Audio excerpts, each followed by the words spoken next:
एक तरफ आप ही ने इस बात की शुरुआत की ना कि साहब बिहार में जंगल राज था लालू यादव जी के समय। ये कौन सा राज है? ये कौन सा राज है?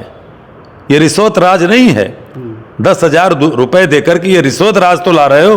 तभी मैंने कहा कि जंगल राज की याद दिलाने वाले आज जंगलियों की तरह राज करना चाहते हैं। जंगली कैसे राज करते हैं? By hook by crook. आप मेरी बात मानोगे तो ठीक, नहीं मानोगे तो फर्जी मुकदमे। अब चुनाव आ गया है तो चूंकि आप नाराज हैं तो इसलिए आपका मुंह बंद कर दें 10,000 रुपए दे करके। उससे बिहार की जनता कहीं भी अपने जो फैसले ले चुकी है, जो हमने वोटर अधिकार रैली के दौरान देखा, नहीं हटने वाली है। इंडिया गठबंधन के जो है कांग्रेस के नेतृत्व में, तेजस्वी यादव जी के नेतृत्व में, माले के हमारे सानी जी के सारे साथियों इंडिया गठबंधन के नेतृत्व में एक मजबूत सरकार बनने जा रही है। नमस्कार, आप देख रहे हैं काशी उजाला न्यूज। बिहार में चुनाव का जो बिगुल फूंका गया है उसका डेट आ गया है और लगभग 2 चरण में चुनाव होगा और इसकी गणना लगभग 14 नवंबर को होने वाली है।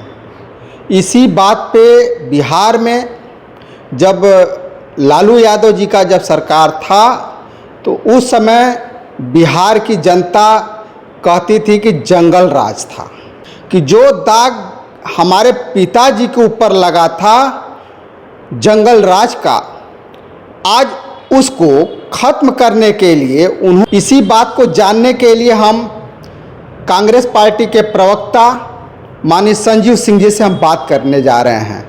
बहुत बहुत स्वागत है सर। धन्यवाद जी, नमस्कार। तेजस्वी यादव के दिल में इस समय एक बात बहुत तेज़ी से खटक रही है। कुछ लोगों का कहना है कि जब लालू यादव जी की सरकार थी तो जंगल राज था। इस बात को लेकर के उनके दिल में ठेस पहुंचा है। तो जनता का जो सीएम होगा वो बिहारी होगा। इस बात को लेकर क्या कहना चाहेंगे सर?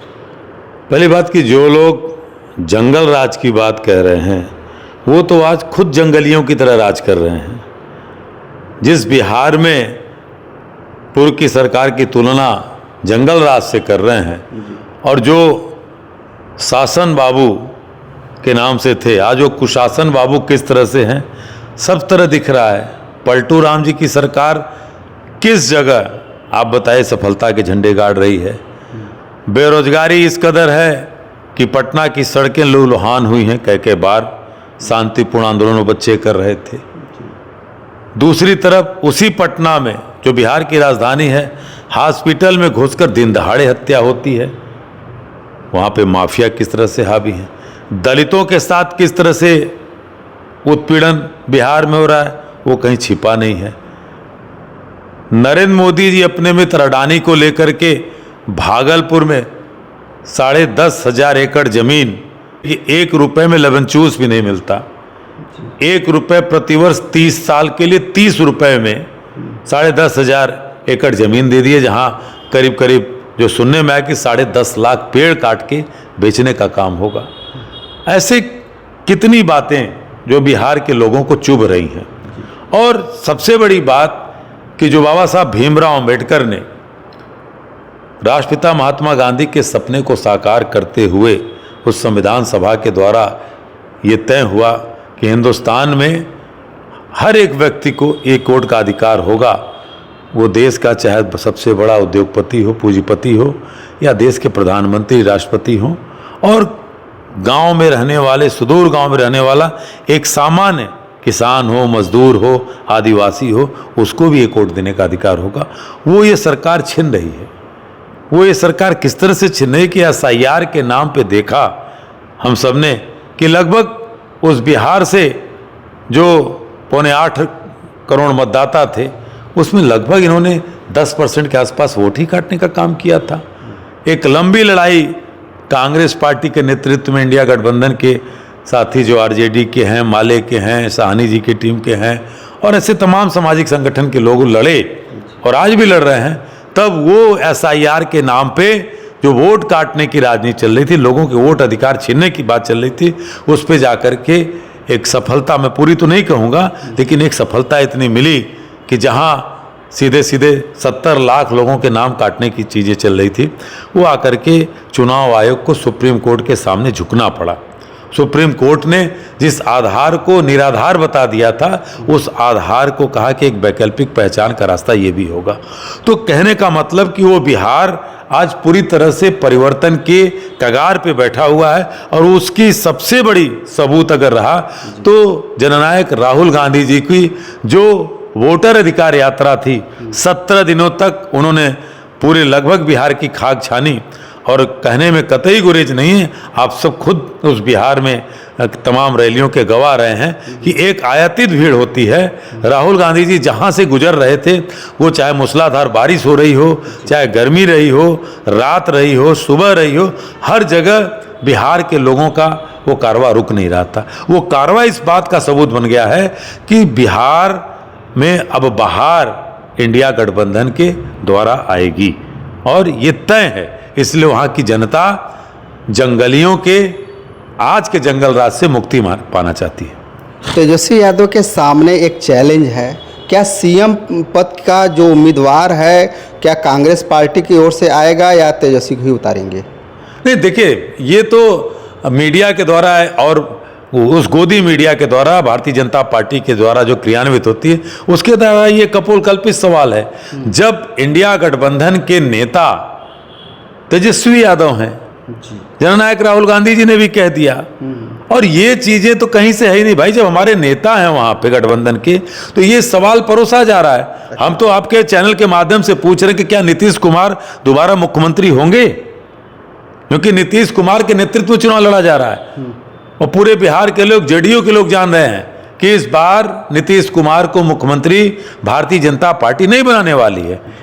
आप भूल गए होंगे, महाराष्ट्र का चुनाव आपके दर्शकों को याद होगा, क्या हुआ था शिंदे जी का, जिस शिवसेना का दो फाड़ भारतीय जनता पार्टी नरेंद्र मोदी जी ने कराया, और शिंदे के कंधे पर रख करके चुनाव लड़ा गया, और शिंदे कहाँ चले गए? आज शिंदे की क्या औकात रह गई? वही काम बिहार में भारतीय जनता पार्टी करना चाह रही है। और हम बिहार के लोगों से मैं कहना चाहता हूं कि वही भाजपा है, वही नरेंद्र मोदी जी हैं जो बिहार के डीएनए को लेकर के गाली दी गई थी, और आज उस बिहार का डीएनए कोई नरेंद्र मोदी, अमित शाह नहीं है।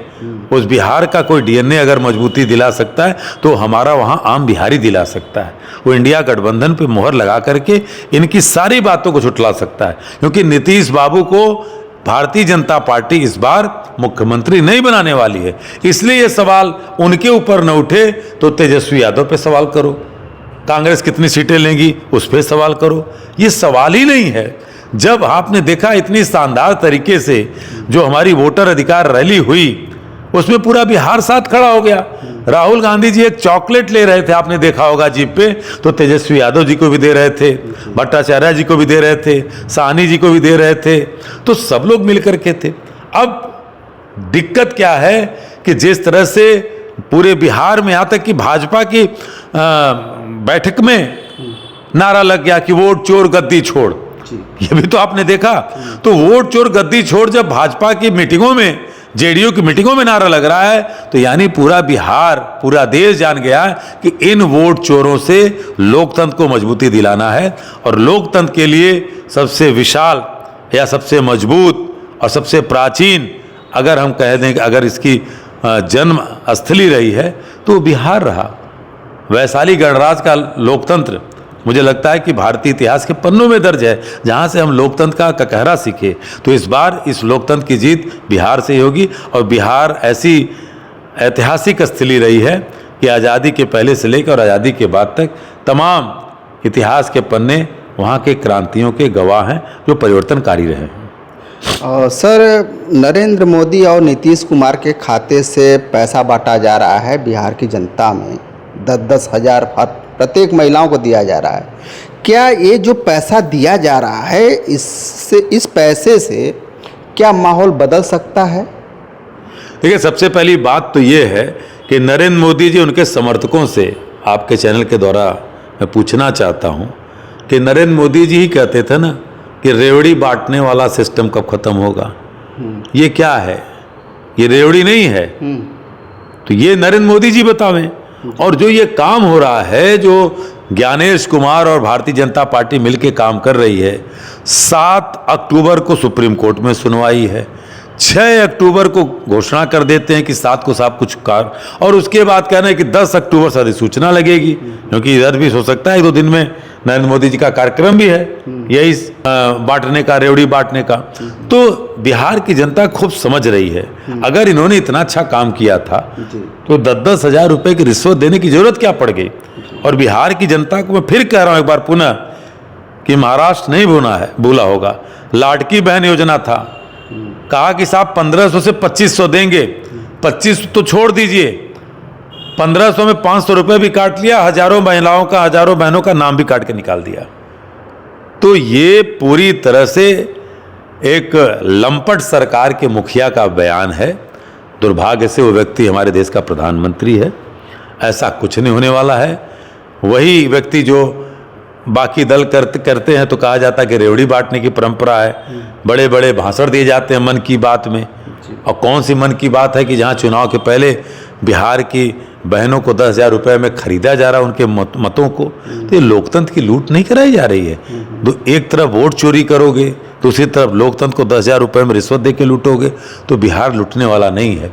बिहार अपने इतिहास को फिर से दोहराने वाला है कि इस बार वहाँ परिवर्तन होके रहेगा और इसका कोई अंतर नहीं पड़ने वाला है। यानी कि ये जो रेवड़ी बांट रहे हैं, ये बौखलाहट सीधे सीधे दिखाई पड़ रही है कि बीजेपी हारने जा रही है। बिल्कुल है। हम कह रहे हैं, अगर एक तरफ आप ही ने इस बात की शुरुआत की ना कि साहब बिहार में जंगल राज था लालू यादव जी के समय, ये कौन सा राज है? ये कौन सा राज है? ये रिश्वत राज नहीं है। 10,000 रुपए देकर के ये रिश्वत राज तो ला रहे हो। तभी मैंने कहा कि जंगल राज की याद दिलाने वाले आज जंगलियों की तरह राज करना चाहते हैं। जंगली कैसे राज करते हैं? By hook by crook. आप मेरी बात मानोगे तो ठीक, नहीं मानोगे तो फर्जी मुकदमे। अब चुनाव आ गया है तो चूंकि आप नाराज हैं तो इसलिए आपका मुंह बंद कर दें 10,000 रुपए दे करके। उससे बिहार की जनता कहीं भी अपने जो फैसले ले चुकी है, जो हमने वोटर अधिकार रैली के दौरान देखा, नहीं हटने वाली है। इंडिया गठबंधन के जो है कांग्रेस के नेतृत्व में, तेजस्वी यादव जी के नेतृत्व में, माले के हमारे सानी जी के सारे साथियों इंडिया गठबंधन के नेतृत्व में एक मजबूत सरकार बनने जा रही है। और ये मजबूर लोग रेवड़ियाँ बांटते हैं, इसका कोई फर्क पड़ने वाला नहीं। लेकिन जो जन स्वराज पार्टी है वो भी तो खेल दिखा रही है, लगातार काउंटर करते जा रहे हैं भाजपा के नेताओं को, कभी डिप्टी सीएम तो कभी किसी मंत्री का। इस पे आप क्या कहना चाहेंगे सर? देखिए, बिहार के लोग प्रशांत किशोर जी को बहुत पहले से जानते हैं। दूसरा, लोकतंत्र की एक स्वतंत्र परंपरा का निर्वहन करता है जब उसमें चुनाव में कोई व्यक्ति भाग लेता है। दल ही नहीं, निर्दल भी होते हैं। लद्दाख में तो एक ही सीट है, जहां ऑल ओवर इंडिया कितनी पार्टियां हैं, 3,500 से ज़्यादा पार्टियां हैं, कोई एक पार्टी का नुमाइंदा वहां नहीं जीता। वहां तो एक निर्दलीय ही लोकसभा का सीट जीता जो देश की सबसे सर्वोच्च पंचायत में बैठ रहा है। लेकिन आज भी लद्दाख को सुना नहीं जा रहा है। मेरा ये मानना है कि प्रशांत किशोर हो या कोई हो, सबको चुनाव लड़ने का, ये बाबा साहब भीमराव अम्बेडकर का संविधान, देश का संविधान उसको जो है न्योता देता है। बिल्कुल चुनाव लड़ें, कोई दिक्कत नहीं। दूसरा सवाल आपने कहा कि वो किसका वोट काट रहे हैं नहीं काट रहे हैं, ये समय बताएगा। लेकिन प्रशांत किशोर जी के नाम अगर जुड़ते हैं तो उसी जेडीयू के वो राष्ट्रीय पदाधिकारी भी थे। प्रशांत किशोर जी का नाम अगर जुड़ता है तो नरेंद्र मोदी जी और अमित शाह के साथ पुराना उनका गठबंधन भी रहा है। जब वो अपने कंपनी के द्वारा, जो इलेक्शन मैनेजमेंट कंपनी उनकी चलती है, उसके तहत जो काम किया करते थे, तो मुझे लगता है कि भारतीय जनता पार्टी हो, जेडीयू हो, उसकी हर अच्छाई और बुराई को प्रशांत किशोर से अच्छा कोई नहीं जानता। और मैं उम्मीद करता हूं कि प्रशांत किशोर जैसे जैसे चुनाव नज़दीक आएगा वैसे वैसे भारतीय जनता पार्टी और जेडीयू की जो काली सच्चाइयां हैं उसको जनता के सामने लाएंगे। मुझे लगता है कि यही बिहार की जनता के प्रति उनका सबसे बड़ा योगदान होगा। बाकी वोट कहाँ जाने हैं, किसको पढ़ने हैं, ये तो 14 नवंबर को ही बता पाएंगे। धन्यवाद सर। अभी बातें हो रही थी कांग्रेस पार्टी के प्रवक्ता माननीय संजीव सिंह जी से। इनके विचार कैसे लगे आपको हमें कमेंट बॉक्स में ज़रूर बताइएगा। और इस वीडियो को ज़्यादा से ज़्यादा शेयर कीजिए, सब्सक्राइब कीजिए। फिर मिलेंगे नए वीडियो के साथ, तब तक के लिए नमस्कार।